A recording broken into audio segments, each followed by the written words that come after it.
পরশুরাম সিরিয়ালে আজকের পর্বে আমরা দেখতে পাই জিৎ পরশুরামকে কল করে আর আয়ুষীর অভদ্রতামির জন্য ক্ষমা চেয়ে নেয় আর বলে যে এই ঘটনার জন্য বিয়েতে আসার সিদ্ধান্তের উপর যেন কোনো প্রভাব না পড়ে।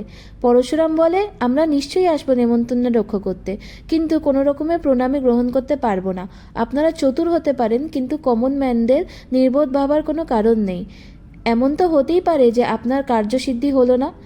এরপরে জিৎ আর আরাধ্যা আয়ুষীকে বকাবকি করে তার এই আচরণের জন্য। তবে দীপালি প্রমাদ গণে যে এভাবে টটিনীদের মিথ্যে টোপ দিয়ে বিয়েতে নেমন্তন্ন করে এখানে আনাটা অন্যায় হচ্ছে। এরপরে সত্যজিতের সাথে কবিরের বাবা কথা বলতে চাইলে সত্যজিৎ বলে আপনি একদম চিন্তা করবেন না, ঝামেলা যখন তটিনীর থেকে শুরু হয়েছে তখন তাকেই সলভ করতে হবে।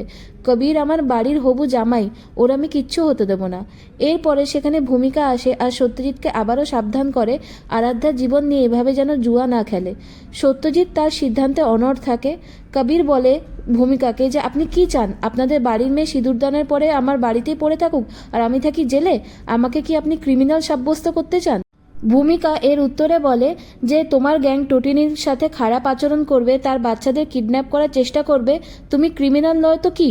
এরপরে জিৎ আর আরাধ্যা ভূমিকাকে ধমক দেয় আর সেখান থেকে যেতে বলে, এই বলে যে সে যেন এই বিষয়টা নিয়ে আর বাড়াবাড়ি না করে।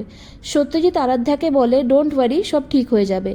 ভানু কিন্তু জানে কবির যতই পাওয়ার দেখাক না কেন পরশুরামের ভয় এখনও তাকে তাড়া করে বেড়াচ্ছে। এরপরে আমরা দেখি যে বাংলার শক্ত শক্ত বানান পড়তে গিয়ে পিকু নাকানি চোমানি খাচ্ছে আর টটিনি তাকে বকাবকি করছে। এরপরে টটিনির কাছে দীপালির কল আসে। টটিনিকে আয়ুষীর অভদ্রতামির কথা জানায় দীপালি আর বলে যে তুই তোর বাচ্চাদের আর জামাইয়ের ড্রেসের মাপটা দিয়ে দে। আয়ুষী সেখানে এসে উপস্থিত হয় আর আবার চ্যাটাং চ্যাটাং কথা বলতে থাকে। যাই হোক, দীপালি টটিনিকে অনেক ফোন রাখার পরে দীপালি আয়ুষীকে বলে তুমি যা করেছো অন্যায় করেছো, তুমি তোমার জামাইবাবুকে অপমান করেছো।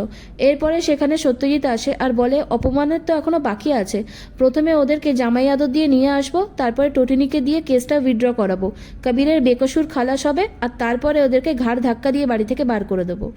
বন্ধুরা, রিভিউ ভালো লেগে থাকলে ভিডিওটিতে লাইক করুন, কমেন্ট করুন, শেয়ার করুন আর চ্যানেলটিকে সাবস্ক্রাইব করুন। ধন্যবাদ।